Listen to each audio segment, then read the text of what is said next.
poco del avanzado para lo que son recién nacidos. Tenemos como premisa que la hipoxia daña al recién nacido, daña al ser humano y daña a los tejidos y a las células en general. Es decir, nadie puede vivir sin oxígeno, por lo menos de seres humanos hablamos.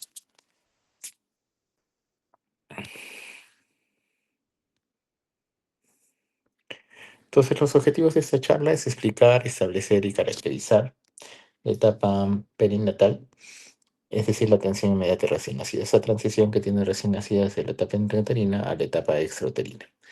Evaluar y detectar oportunamente situaciones de emergencia para el recién nacido. Es decir, nosotros debemos detectar cuando el bebé requiere reanimarse. Si nos equivocamos, lamentablemente no hay otra oportunidad.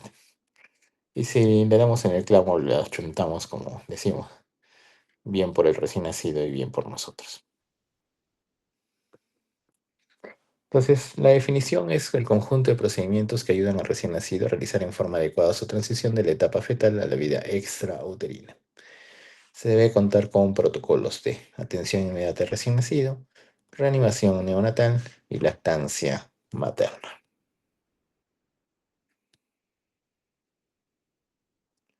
Entonces, estas son las guías del año 2015, prácticamente hace 11 años.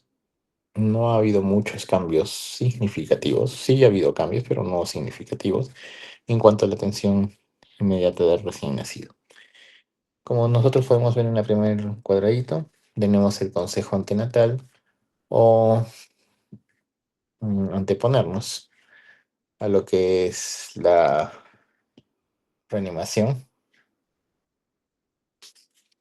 y lo que es la que se llama conocer a nuestro equipo de personas, equipo humano, de expertos, y el cotejo del equipo o instrumental médico. Entonces nosotros siempre nos vamos a encontrar en este círculo, sin excepción, donde evaluamos la situación, decidimos y actuamos. Doctor, pero yo decido no actuar. Entonces eso es una decisión de no actuar y el actuar se convierte en una acción pasiva de no actuar. Entonces la adaptación de recién nacido tenemos que esa adaptación tiene una adaptación ya conocida por ustedes, que es el cardiovascular, el cierre del ducto venoso, el cierre del conducto arterioso y el cierre del foramen oveno. Existe una circulación mayor y una circulación menor, es decir, antes de nacer tenemos solamente una circulación y cuando nacemos establecemos dos circulaciones, una pulmonar y una sistémica. Tenemos una adaptación pulmonar que va a ser la ventilación y el intercambio gaseoso pulmonar, es decir, comenzamos a respirar oxígeno a través de los pulmones, de nuestro sistema respiratorio, y la saturación de oxígeno sube gradualmente. Usualmente saturamos 65 intraútero y vamos a saturar hasta prácticamente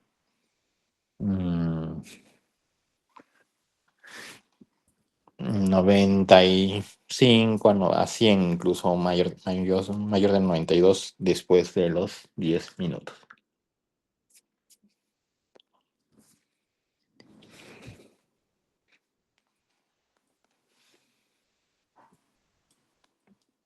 Tenemos una adaptación digestiva que solo va a ocurrir si es que nosotros ingerimos o recién nacido ingiere calostro. Si no ingiere calostro e ingiere fórmula, lamentablemente esa adaptación digestiva no se realiza. Una adaptación nutricional, el recién nacido sufre un shock nutritivo o nutricional, el cual también se va a ser dado por la lactancia materna. Y una adaptación hematológica. Tenemos que tomar en cuenta que el recién nacido tiene 25% de su volumen en sangre en la placenta. Es decir, que si nosotros no dejamos que el cordón se ligue a los 180 segundos, salvo sean cesáreas, que el cordón esté transparente o colapsado, le vamos a deber sangre a ese recién nacido. Y una adaptación neurológica que se realiza con el contacto piel con piel.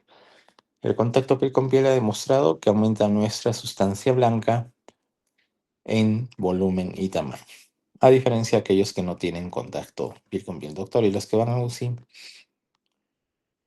repetimos, el contacto piel a piel aumenta la sustancia blanca en volumen y tamaño, y los que no, lamentablemente, no lo tienen. Es decir, que aunque justifiquemos nuestras acciones o nuestros paradigmas actuales, vamos a tener que balancear riesgos-beneficios. Entonces, los factores de riesgo, ¿de qué rotación vienen ustedes a pediatría? De Ginecopste. Ah, ya, entonces ya han visto gorditas. Los factores de riesgo ya los conocen muy bien, los tenemos acá, los pueden leer.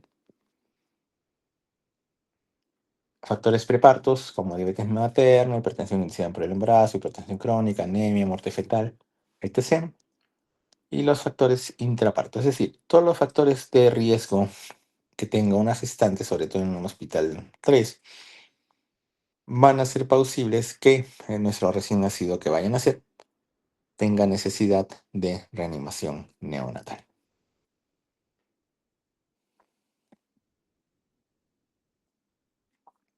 El cotejo del equipo o materiales. Equipo de aspiración, pregoma, aspiración mecánico y sondas, catéteres de aspiración, sonda de alimentación, aspirador de meconio, dispositivo para proveer ventilación a presión positiva, que es la medida más efectiva y más eficaz para la reanimación neonatal. Máscaras faciales de diferentes tamaños, fuente de oxígeno con flujómetro, blenders, mezcladores, equipos de intubación, hojas rectas número 0, número 1, etc. Guantes de protección, cuna de calor radiante, superficie de reanimación, reloj con segundero, campos de paños calientes, estetoscopio neonatal preferentemente.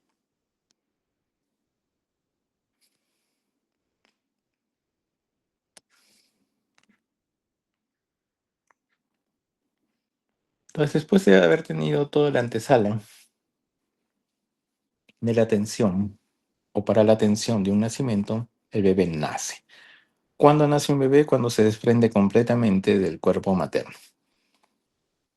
Es decir, ya sea por vía vaginal o por vía abdominal, cuando se desprende todo el recién nacido, decimos que es el segundo cero o ha nacido.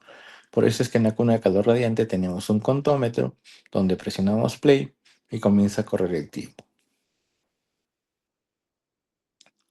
¿Qué hacemos después de que ha nacido? Nos preguntamos 3 preguntas. ¿La gestación es a término? ¿El tono muscular está bien? ¿Respira o llora? Si la respuesta es positiva, simplemente lo colocamos encima de su mamá y realizamos los pasos de rutina. Secar, estimular, brindar calor. Lo que dicen estas guías ya salen, es decir, ya no se aspira. Ojo, porque acá todavía dicen aspirar las secreciones si fueran necesarias. Las guías 2026 te dicen ya no aspires, no es necesario. Y una evaluación continua. Más si no tiene buen tono, es prematuro, o no respira o no llora, hacemos lo mismo, pasos de rutina, secamos, estimulamos, brindamos calor, posicionamos, a diferencia del otro cuadro, y ahí sí aspiramos si es que fuera necesario.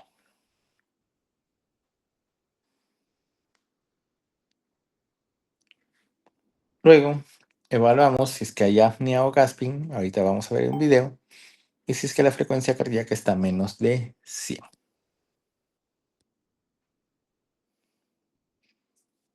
Tras ligadura tardía cordón, se procede a ligar el cordón umbilical cuando deje de latir o después del minuto hasta antes de 2-3 minutos.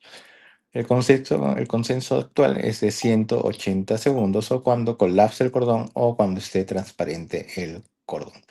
Eso nos da un beneficio a largo plazo, sobre todo en edad escolar, con mayor rendimiento escolar a base del coeficiente intelectual. Es decir, hay evidencia que apoya un mejor neurodesarrollo cuando hay una ligadura tardía de cordón. Pobrecitos nosotros a los que no se nos ha ligado tardíamente el cordón, porque esto es de hace unos pocos años.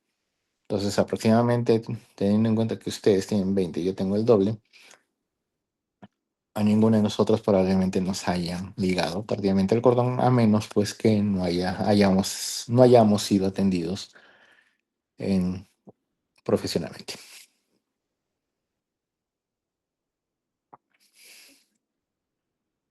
Algunas misceláneas,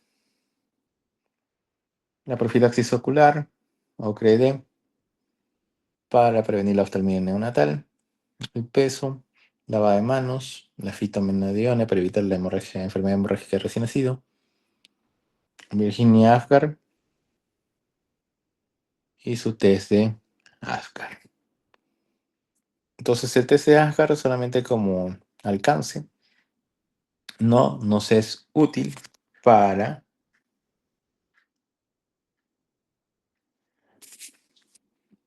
iniciar o no realizar reanimación. Es decir, el test de Apgar podría tener un Apgar 9 y ese bebé haber sido reanimado. ¿Por qué? Porque la reanimación se inicia en el primer minuto, dentro del primer minuto.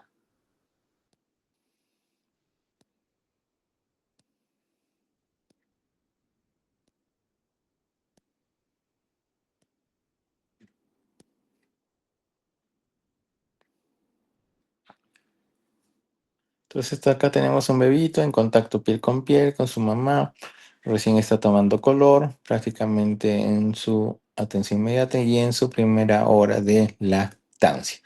Prácticamente ese bebé ya está lactando.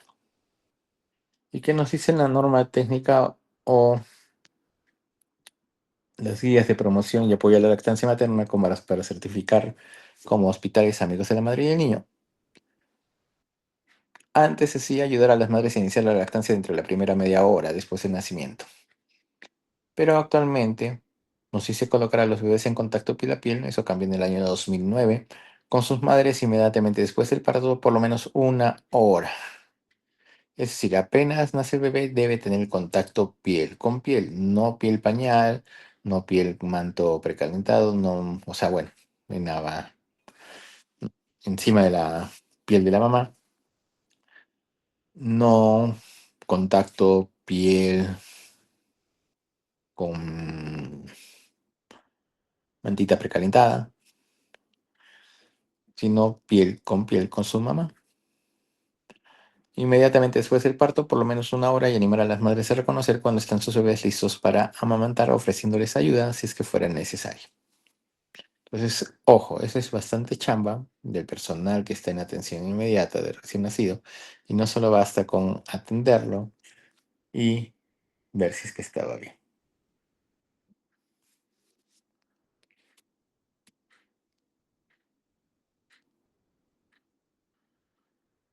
Acá tenemos un contacto piel con piel en una cesárea, es decir, la cesárea no es impedimento para que se realice el contacto piel con piel. Acá tenemos a Héctor, un prematuro de extremo de 1000 gramos de nacimiento, nunca llegó a ventilador mecánico, estuvo con CPAP nasal artesanal, no conectado a ventilador, no teníamos la UCI neonatal, pero fíjense que el mamá canguro, el contacto piel con piel, antibiótico terapia precoz, oxigenoterapia adecuada, uso surfactante, hizo posible, y bueno, principalmente gracias a Dios, hizo posible que este bebé saliera adelante con su mamá, sin mayores complicaciones.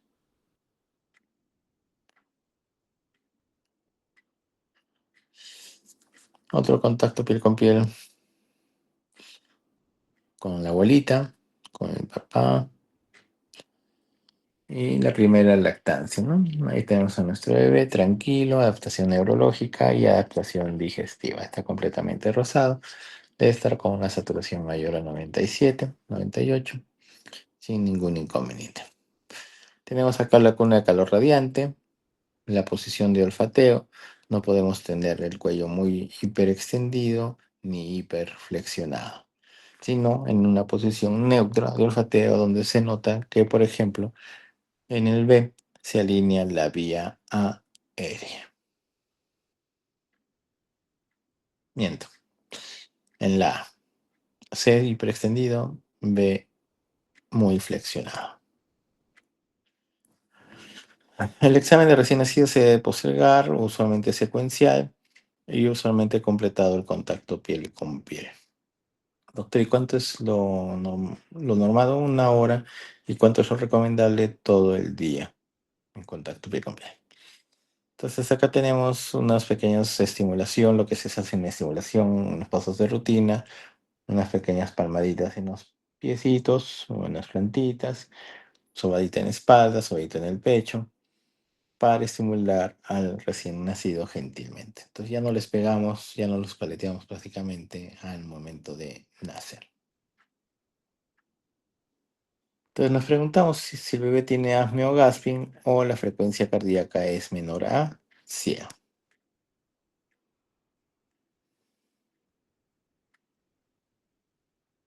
Entonces ahí vemos que el Pepe está respirando, inspira, inspira, inspira, inspira, inspira, entra en una apnea primaria, es decir, sin respirar. Luego comienza el gasping o jadeo, es decir, una respiración totalmente ineficaz, inefectiva. Y de ahí entra a la apnea secundaria. Cuando nosotros estamos en el apnea primaria, todavía con el estímulo podría reaccionar, pero ya haciendo una apnea, un gasping o jadeo que precede a la apnea secundaria, prácticamente nosotros debemos decidir sin margen de error en darle ventilación a presión positiva. Repetimos el video para que lo puedan ver bien.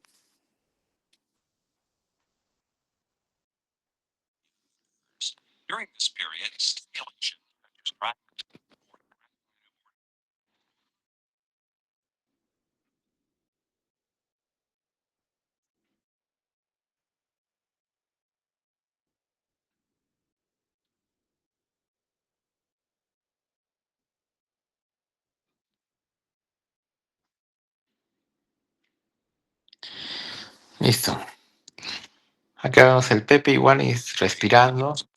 Vean cómo se vuelve a poner cianótico cuando entra en la apnea, cambia de color, baja la frecuencia cardíaca, se eleva la presión arterial, pero una vez que ya está en el gasping, baja más la frecuencia cardíaca a pesar de que quiere recuperarse y la presión arterial ya está cayendo, es decir, el paciente se está chocando y en la apnea secundaria ya está con bradicardia e hipotensión.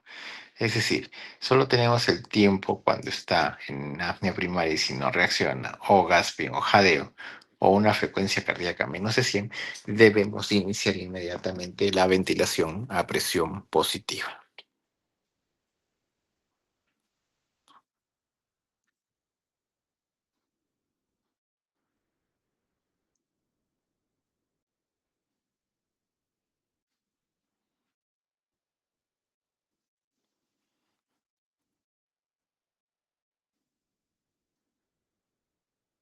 Entonces, cuando le doy ventilación a presión positiva al Pepe, o al recién nacido, lo primero que recupera es la frecuencia cardíaca.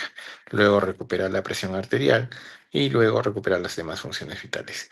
Entonces, es decir, la medida más efectiva, más eficaz y más eficiente de la reanimación neonatal, para el repaso de todos ustedes, es la ventilación a presión positiva. Entonces, tenemos acá cuál es la posición de olfateo, porque ponemos una pequeña toalla debajo de los hombros.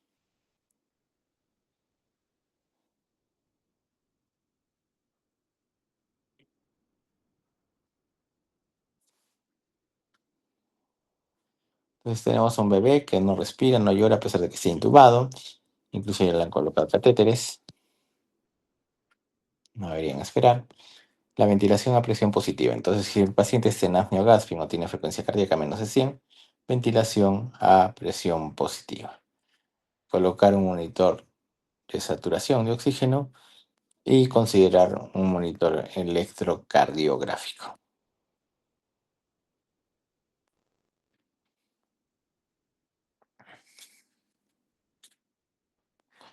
Entonces, simplemente para ver lo que es la exposición, esta es la posición de la C. Y la E para fijar o sellar la máscara antibalas. Y esta es una combinación de masaje cardíaco con ventilación a presión positiva con un ritmo de 3 a 1. Es decir, 1, 2, 3 ventilo. 1, 2, 3 ventilo. Es decir, doy con 3 compresiones por una ventilación. El único cambio que hubo de algunos años es que quien hace el masaje cardíaco con los 2 pulgares debe colocarse al lado de quien da la ventilación a presión positiva para dejar libre el abdomen por si es que se requiriera una onfalocrisis con medicación.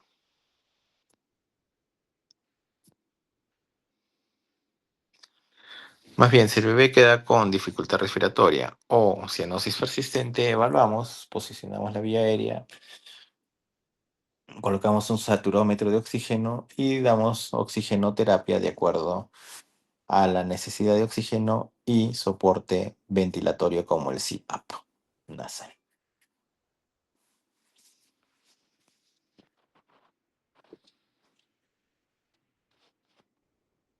Entonces, estas son las ventajas de la bolsa máscara inflable.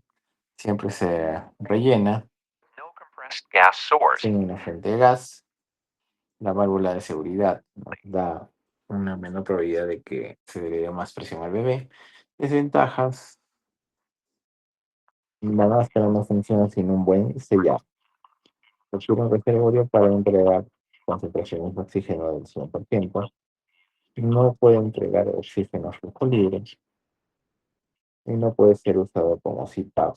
Necesita una válvula de presión al final de la expiración.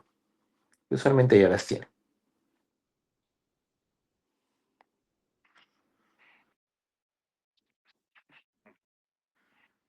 Las partes de la base más desinflable, la entrada de oxígeno, el corrugado o reservorio de oxígeno, entrada de aire,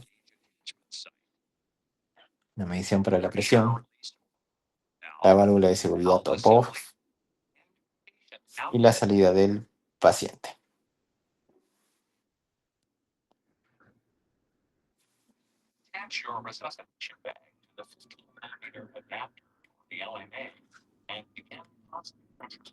Entonces están ahí en la simulación, dándole una ventilación a presión positiva mediante tubo. Entonces fíjense, en la bolsa mascareta inflable está dando una presión de 63 más o menos, diré 43 milímetros de agua. Y cuando cerramos la válvula de seguridad top-off, podemos superar esos 40 o incluso llegar hasta 60 milímetros de agua o centímetros de agua. Eso para casos de hemorragia pulmonar u otros. Entonces la máscara debe ser colocada con un muy buen sellado. Se utiliza la técnica de la C y la E.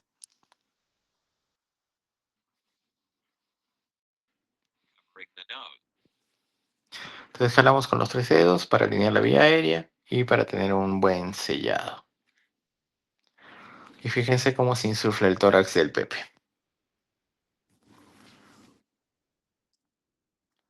Entonces, ¿qué pasa si no tenemos un buen sellado de la máscara bolsa autoinflable? Prácticamente la presión que le damos es nula. Si la sellamos adecuadamente, la presión aumenta, como se han fijado en el manómetro.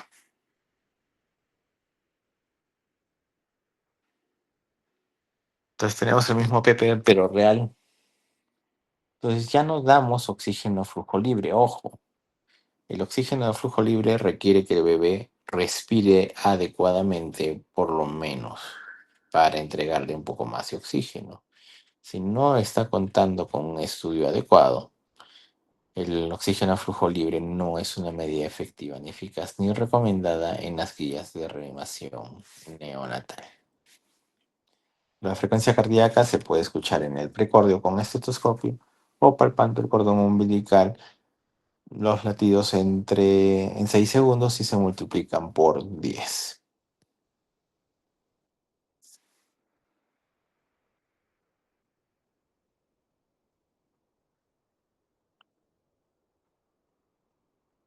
Entonces, en este caso, la respuesta sería darle ventilación a presión positiva, no oxigenoterapia a flujo libre. Entonces ahí es donde recién, ojo, el video está editado, pero ahí le están dando recién el oxígeno a flujo libre. Diré la ventilación a presión positiva.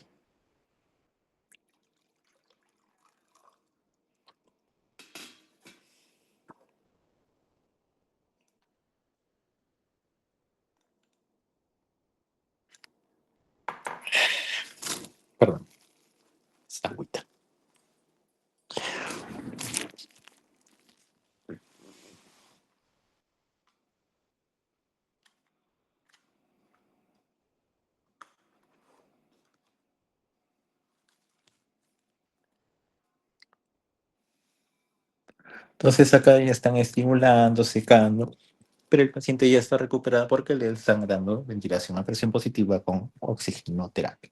Ya tiene colocados el monitor electrocardiográfico y poco a poco el bebé ya está recuperando el llanto y el tono muscular.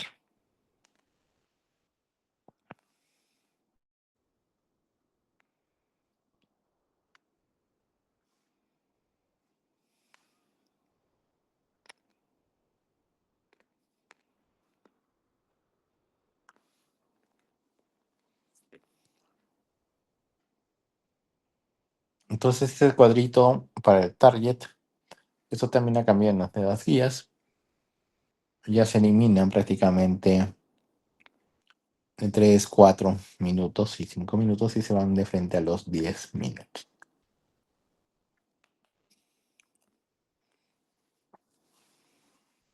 Esta es la saturación de pulso y de oxígeno.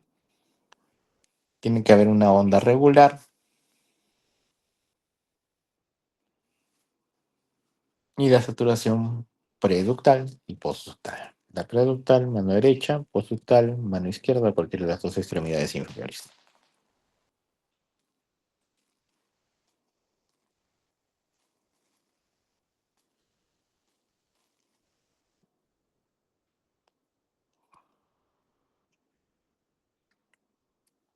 Entonces, después de la ventilación a presión positiva, ¿qué tenemos que hacer? Medir la frecuencia cardíaca. Si la frecuencia cardíaca está menos de 100, hacemos el Mister Sopa. Máscara, reposicionar, succión, orofaringe, presión y vía alterna de ventilación, es decir, intubación endotraqueal. Si a pesar de Mister Sopa no mejora la frecuencia cardíaca y la medimos menos de 60, iniciamos inmediatamente el masaje cardíaco. Dijimos que la relación era 3:1, 3 masajes versus una ventilación. Acá tenemos nuestro PP virtual, como le están dando a un ritmo de 1, 2, 3, ventila. 1, 2, 3, ventila. Entonces usualmente no es tan lento, es 1, 2, 3, ventila. 1, 2, 3, ventila. 1, 2, 3, ventila.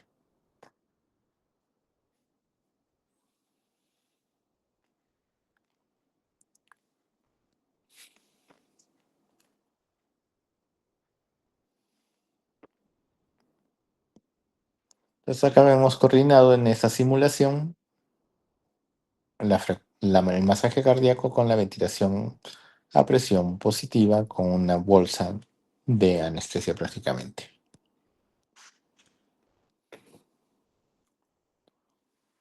Entonces lo que no deben hacer.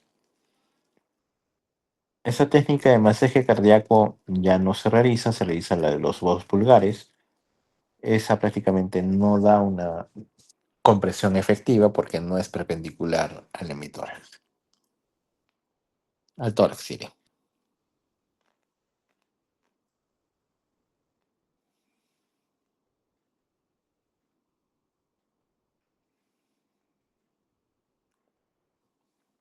Están en simulación, están cruzando los latidos.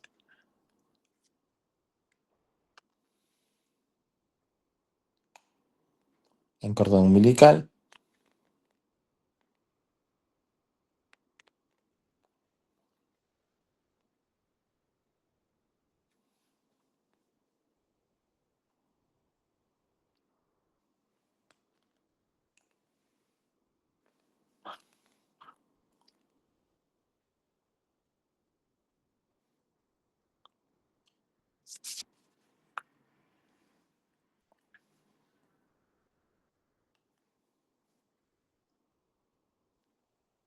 Entonces la comunicación siempre debe ser directa por los nombres de las personas para poder tener un buen equipo de reanimación neonatal.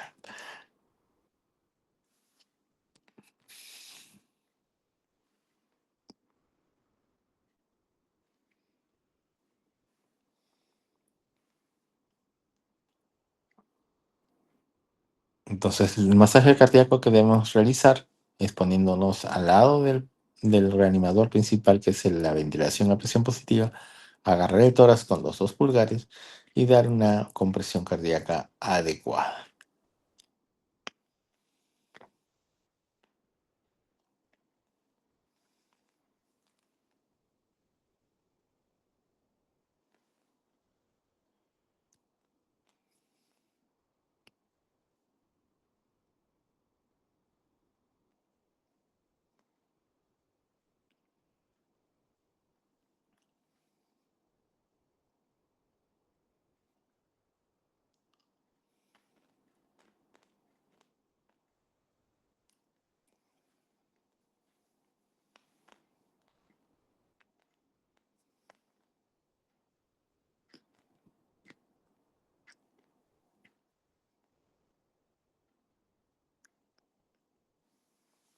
Entonces, esa es una simulación también.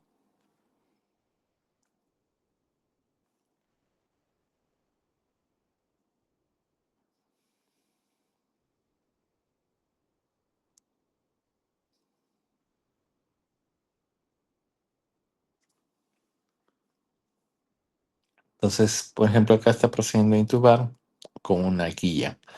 Nosotros no intubamos con guías. Se agarra el laringoscopio con mano izquierda y con la derecha están metiendo el tubo.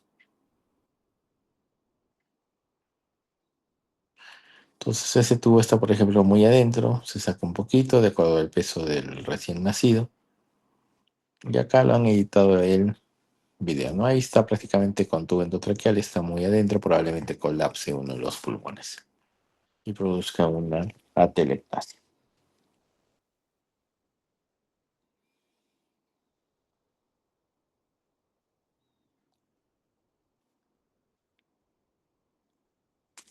Por favor, no hacer esa técnica de los dedos. Y esa es una cateterización de vena umbilical. Qué bonito sería si así en la vida real se pudiera canalizar la vena umbilical.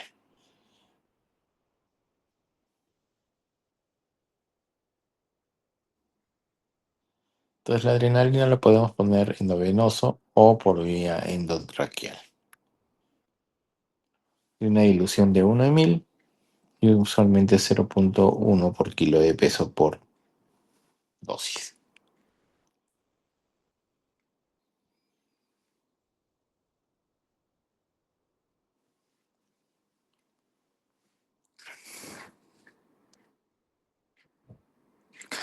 Listo, si hubiera alguna duda, pregunta, comentario, por favor, hacerlo llegar. ¿Todo claro, chicos?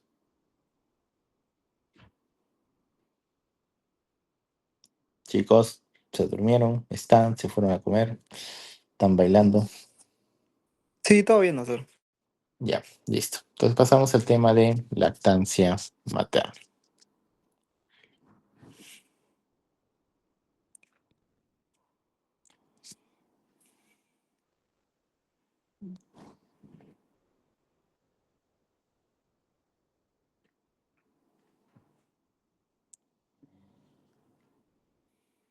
Pantalla, chicos, ¿se escuchan? No me duele, ¿verdad? Soy mejor que ellos. Sí, se ve, doctor. Listo. Ética en lactancia. Eso es una réplica del Congreso de Lactancia que se desarrolló en el año 2019 antes de la pandemia. Bien. Declaración de conflictos de Gracias. interés. Hola, hola. Ya. Declaro no tener ningún tipo de conflicto de interés, directa o indirectamente, con ninguna entidad para esta charla. Es decir, no recibo regalos de lapiceros, fórmulas, casacas, mangas, scraps, gorros,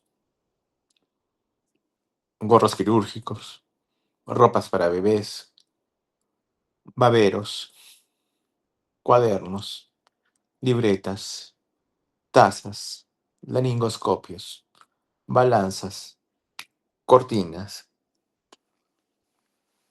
viajes, congresos, almuerzos, cenas, parrilladas, gincanas, mañanas deportivas, de ninguna línea nutricional. Entonces, todo lo que les he mencionado, hay estetoscopios, todo lo que les he mencionado, ojo,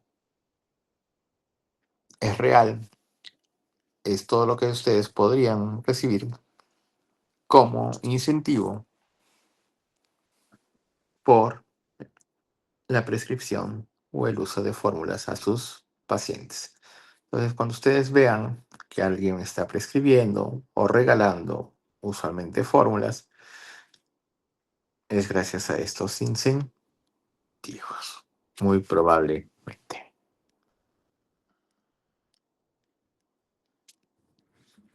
Los objetivos y conceptos claves de habilidades y destrezas para esta charla es sensibilizar a ustedes, los internos de medicina auditorio, sobre la importancia de la promoción, protección y apoyo a la lactancia materna.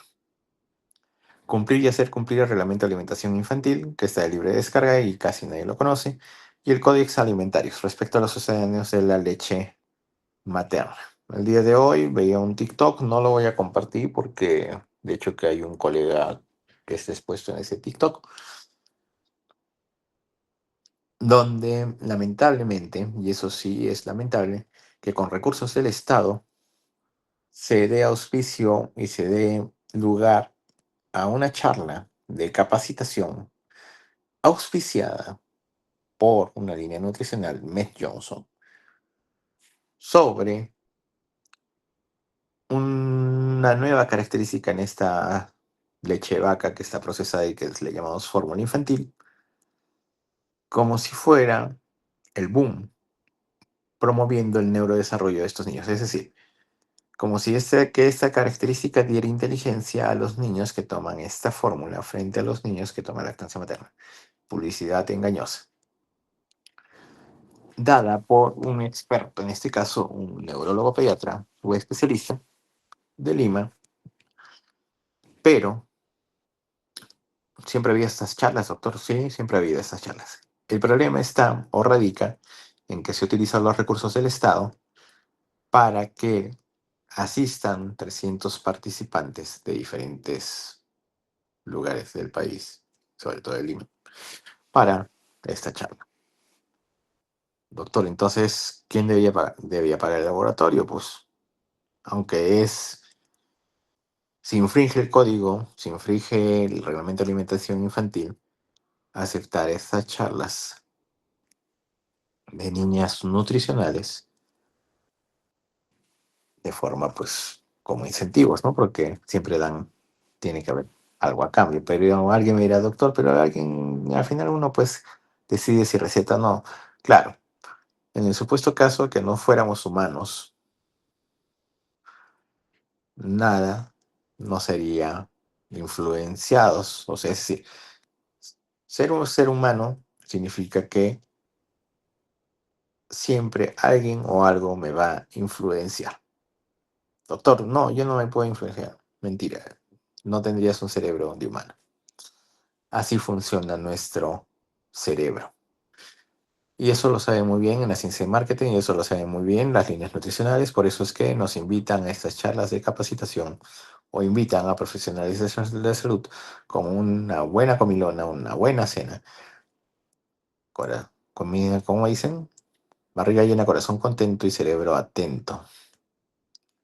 Prácticamente para poder ganar y acercarse a lo que van estas líneas nutricionales. Es decir, las líneas nutricionales no, su interés no es la salud de los bebés.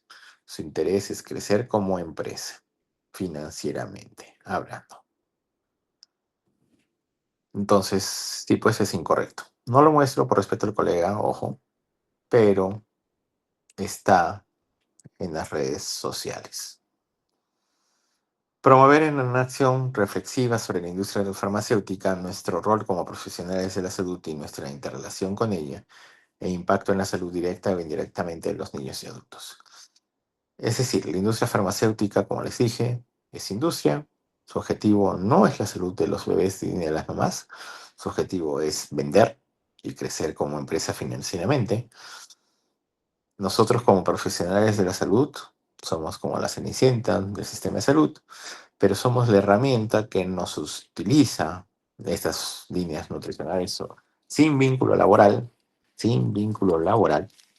nos utilizan para promover sus hormonas infantiles. Muchas veces, como lo han visto probablemente en el servicio, sin evidencia científica para una nutrición óptima, que le ponen entre comillas, que en realidad es totalmente lo contrario, muy subóptimo. Promover el trabajo en equipo en los servicios para afrontar la agresividad publicitaria. Entonces, es un trabajo de equipo. Lamentablemente, si no tienes equipo, vamos a tener pues problemas y nos vamos a convertir de amigos de la madre y el niño en enemigos de la madre y el niño. Doctor, pero si tienen hambre, ¿qué les damos? La leche de mamá. Doctor, pero si no está la mamá, ¿a quién separa entonces a los bebés de la mamá? ¿La mamá o nosotros? Claro, si la mamá ve que lo están cuidando bien, le dan su alimento, le dan los pañales, le dan prácticamente todo, ya pues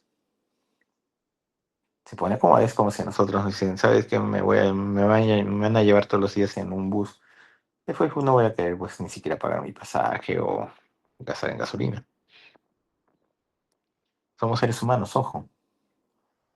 Entonces, los hospitales, amigos de la madre y niño, tenemos que promover, proteger y apoyar la lactancia materna. La introducción. El ensayo clínico más grande sin consentimiento informado fue y es el uso de fórmulas lácteas. Lamentablemente, cuando damos una fórmula láctea en hospitalización o de contrabando, como le digo, en alojamiento conjunto porque es sin consentimiento de la mamá, porque ella no sabe todo el daño que puede producir una fórmula, y se lo damos sin más ni más a recién nacido simplemente porque bajó de peso, que no tiene evidencia que se le dé, o porque ya pues está llorando, y muchas veces sin conocimiento de las mamás. Por eso es que es el ensayo más clínico más grande, sin consentimiento informado. El separar a los niños de sus mamás es dañino. Doctor, pero es que tiene que ir a uso ventilado. Pero igual sigue siendo dañino. Ojo, las fórmulas lácteas, como todo medicamento, tiene efectos adversos añadidos al daño por omisión de la lactancia materna. Es decir, que en el caso de las fórmulas lácteas produce un daño por usarlas, es decir, las fórmulas, es decir, la leche de vaca con esas pobres modificaciones que tiene, ¿produce daño al recién nacido? Sí, produce daño. En todos los sistemas, doctor, pero ¿cómo dicen que va a aumentar el neurodesarrollo? Porque no lo aumenta. Frente a la lactancia materna, no lo aumenta. Además del daño que utilizan o que causa esta fórmula, va a haber un daño por omisión, que significa que al no recibir la lactancia materna por estar recibiendo las tomas de fórmula, lamentablemente va a carecer de los beneficios de la lactancia materna brinda. Bajo esta pequeña introducción, empecemos con una réplica. Entonces, el destete es comerciogénico, sí, muchas veces por comercio, dijimos por marketing. Doctor, le regalo esta casaquita, pues, pero o le regalo este congreso en Punta Cana. Hotel 5 estrellas, todo pagado, pero sáqueme pues unas 12, 13 latitas al mes. Destete comerciogénico, la leche humana en el mundo moderno, ya ese término iba de 1979. Hace 46 años, conflicto de intereses. Entonces, ¿a qué le llamamos conflicto de interés? Es cuando una acción profesional es indebidamente implementada sobre la base de intereses que no son los primarios. Ocurre cuando se da preferencia a un interés secundario, comercial, financiero, prestigio, etc., en el resultado de una iniciativa dada. Entonces, me van a llevar a tal sitio, entonces me hago el ciego, me hago el sordo o me callo, porque mis intereses ya no son primarios, sino son secundarios. Y por eso es que, como dijeron hoy día, me dijo una colega, ni lo invitan ni lo invitarán al doctor César Alpaca porque no recibe las fórmulas. ¿Por qué la defensa de la lactancia es un deber de los profesionales de la salud y especialmente de las mujeres? Porque es un derecho. En el año 2018 se volvió un derecho humano, fue declarado un derecho humano el derecho a lactar. Por lo tanto, debe ser defendido. César Victoria, líder en la salud infantil y en el desarrollo. En la publicación de Lancet, series de lactancia materna. ¿Por qué invertir y qué se necesitará para mejorar las prácticas de lactancia materna? La lactancia materna en el siglo XXI, epidemiología y cambios y efectos a largo plazo. El éxito de la lactancia no solamente es una responsabilidad de la mujer, es decir, no culpemos a las mamás, que sí tienen parte de responsabilidad, pero no toda, y no en su mayoría, sobre la lactancia. La promoción de la lactancia es una responsabilidad de toda la sociedad y dentro de la sociedad del personal de salud.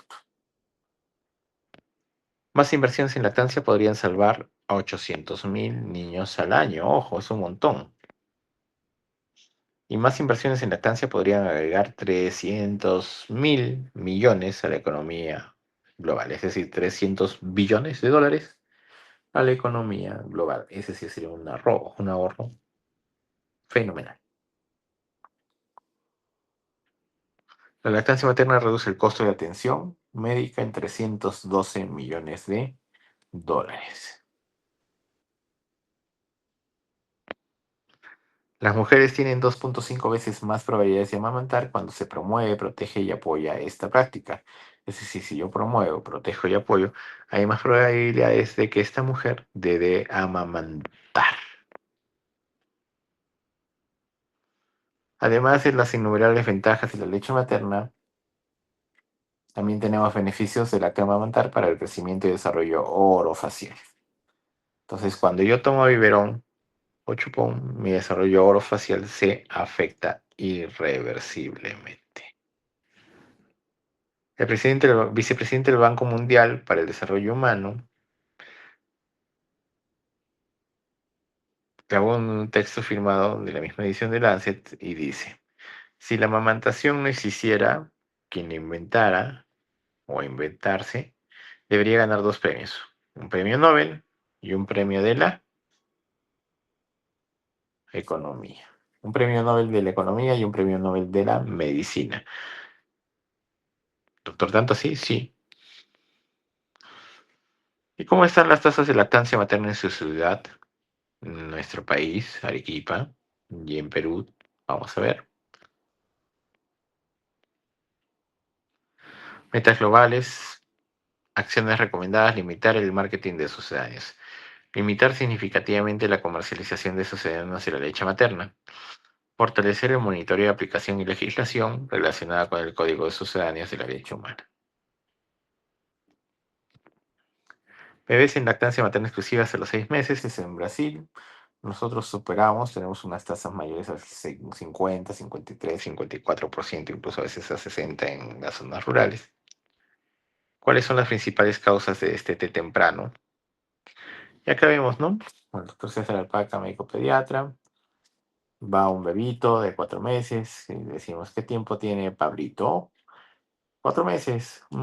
Señora, ya vamos a tener que dándole una papilla por la noche y quitarle la lechecita materna.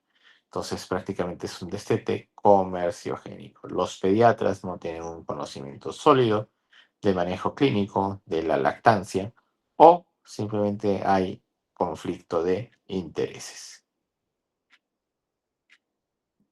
El nursery, una barrera física que impide el desarrollo de la lactancia. Fíjense, estas imágenes antiguas todavía se repiten, donde se separa al bebé de su mamá y prácticamente acá lo peinan, lo bañan, lo visten y le dan su biberoncito o su fórmula láctea, lamentablemente. Entonces tenemos que empoderar a las mujeres, empoderar a las mamás y que estén conscientes e informadas sobre sus derechos de amamantar exclusivamente entre los 6 meses de edad hasta lo mínimo, no estoy diciendo un máximo, de 2 años o más. ¿Cuándo es el destete fisiológico de un niño? A los 7 años, aunque se asombre. Entonces, ¿cómo comparamos la leche materna con las fórmulas? El género Homo tiene 2 millones de años. El Homo sapiens, 200.000 años. La agricultura, 10.000 años. Mientras que en la industria las fórmulas que están muy lejos o muy distantes de parecerse siquiera a la leche humana, solo 200 años.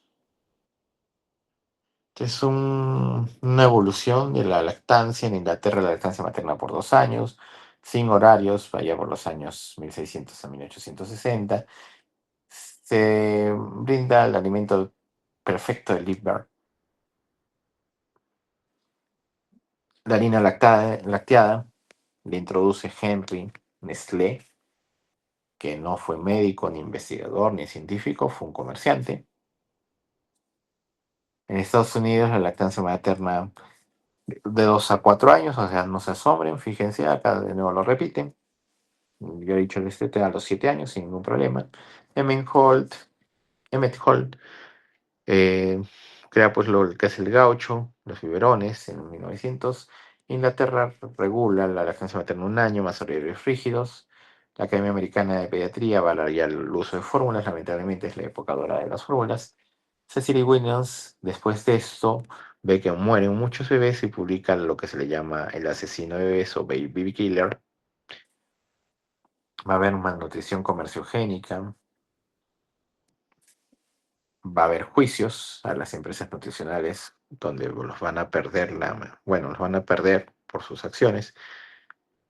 OMS trata de legislar, entonces se publica un código de comercialización de leche, de sucedáneos de la leche materna, y las tasas de lactancia, lamentablemente, por esta época dorada de las fórmulas, se reducen, donde se pensaba que todavía las fórmulas eran mejor que la leche humana.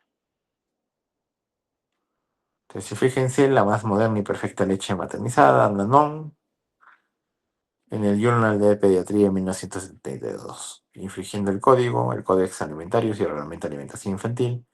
No debería ir una propaganda en una sociedad científica. Y otra propaganda donde dice: tu compañero de al lado se está durmiendo, seguramente su bebé no está tomando nada. Algo más falso. ¿Por qué? Porque piensan que las mamás que dan a amamantar no duermen, mientras que las mamás que dan fórmula sí duermen. Usualmente, les digo esto, cuando dan fórmula, no son las mamás las que preparan la fórmula. No son las mamás las que dan de la leche artificial. Entonces, no tienen ninguna evidencia. Y se vio de aquellas mamás en el descanso que amamantaban y que no amamantaban, las que amamantaban tenían un sueño mayor o mejor reparador. Entonces, la publicación de Baby Killer Scandal o asesino de bebés. Un biberón con un niño prácticamente malnutrido o desnutrido. El mercado de preparados para los lactantes y otros sucedáneos de la leche materna es grande y creciente. Entonces, doctor, ¿puedo invertir en bolsa a favor de las fórmulas? Es tentador. En el COVID incluso siguieron creciendo. Resiste las caídas de mercado. Países de altos ingresos, mercado saturado para fórmulas infantiles estándar. El crecimiento será en leches de seguimiento crecimiento. Países de ingreso mediano, aumento de las ventas, 8% de fórmulas infantiles estándar. La industria de la leche para bebés es enorme y sigue creciendo. Se espera que el mercado mundial de leche artificial alcance ventas de $70 billones. Trump y comercio OMS en las garras de los lobistas. Y lo clásico, ¿no? Usualmente le ponen el mismo nombre para la línea nutricional. ¿Para qué? Para que consuma de 0 a 6 meses, de 6 meses a 1 año, mayor de 1 año, después de 2 años, después de 3 años, a los 5 años, a los 7 años, a los 10 años, a los 12 años, a los 25 años, a los 60 años. Y siempre habrá una leche especial para todos, sin excepción. Y simplemente es marketing, nada más. No tiene evidencia científica que valga. Promoción cruzada, una fórmula de comercialización para que los clientes de un producto o servicios son objeto de la promoción de otro producto conexo.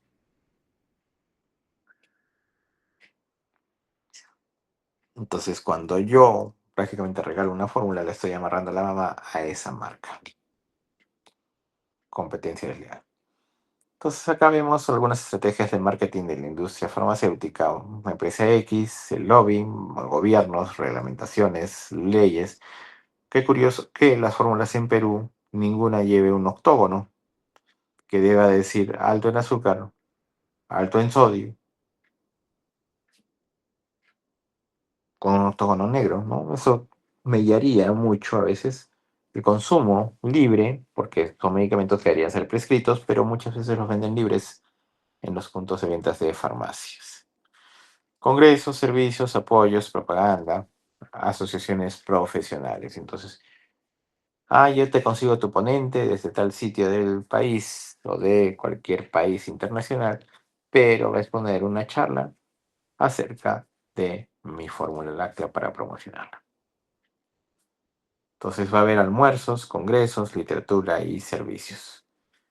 A médicos, nutricionistas u otros, muestras, comunicaciones en masa, información, cupones de descuento, promociones de firma, concursos. Entonces muchas veces hemos visto bolsas de bebés, mantitas, soleras, promocionan bolsas, promocionando pines, promocionando a las fórmulas lácteas. Entonces fíjense cuánto se invierte.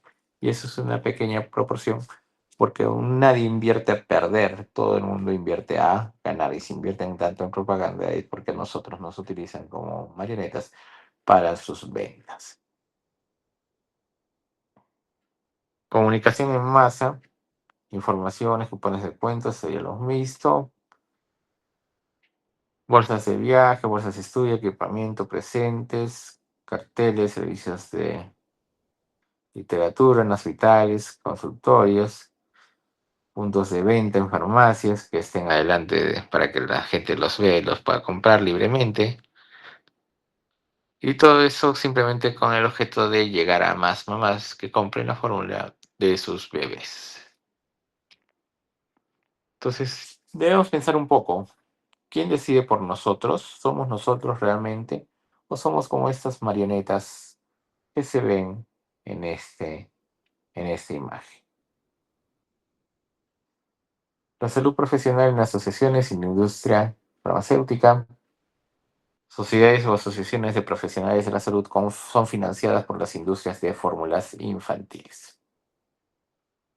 Y ya para terminar, Ayan es un vendedor farmacéutico en Pakistán, renuncia a esta compañía multinacional para la que trabaja después de darse cuenta de que comercializan conscientemente una fórmula para bebés que es responsable de la muerte de cientos de bebés todos los días.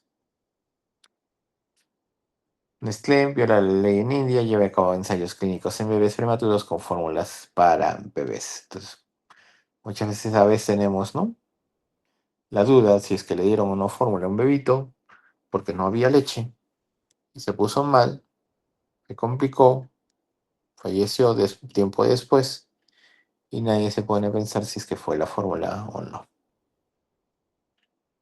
La OMS y Asamblea Mundial de la Salud, código, eliminación de promoción inadecuada de alimentos para la lactancia en niños pequeños, fórmula infantil y fórmulas especiales, fórmula de seguimiento, alimentos enlatados para bebés, alimentos procesados. Es decir, el alcance del Códex Alimentario o la legislación de Códex Alimentario alcanza todos estos elementos. Por tanto, si es una papilla, también entra dentro del Códex Alimentario. La protección legal en Brasil desde 1988. Todo lo que quieres saber del código, nuevas fuentes son disponibles. Y terminamos con un video.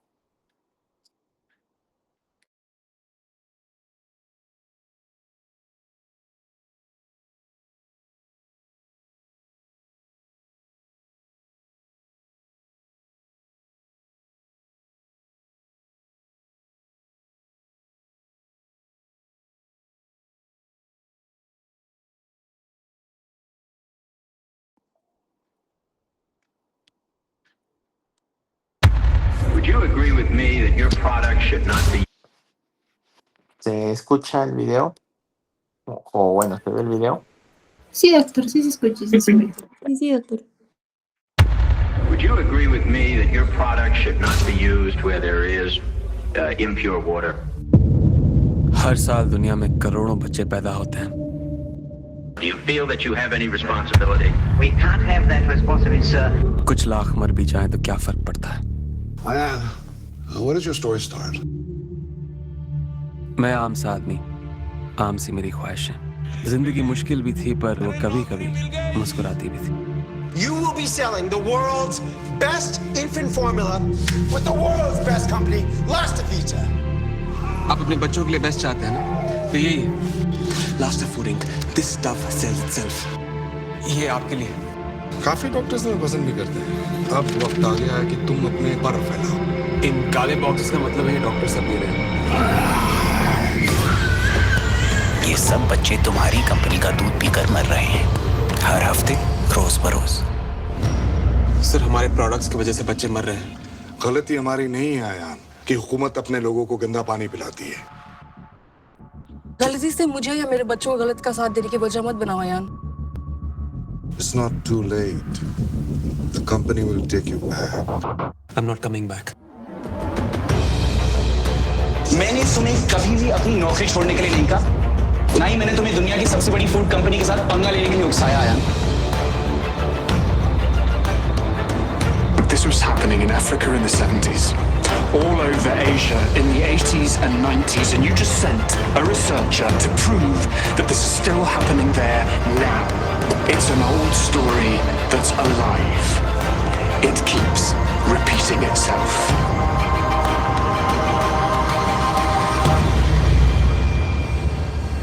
चलो इसी बात को मैं दूसरी तरह से कहने की कोशिश करता हूं। अगर कुछ हजार बच्चों की जान बचाने में मेरी जिंदगी पूरी तरह से तबाह हो जाए तो क्या फर्क पड़ता है?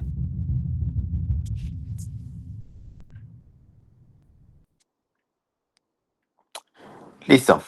Después de este video, que es una película en realidad un tráiler, donde ven pues que un representante médico se da cuenta de lo que está haciendo. Y prácticamente la empresa pues toma acciones contra él. Dudas, preguntas, por favor, que tengan.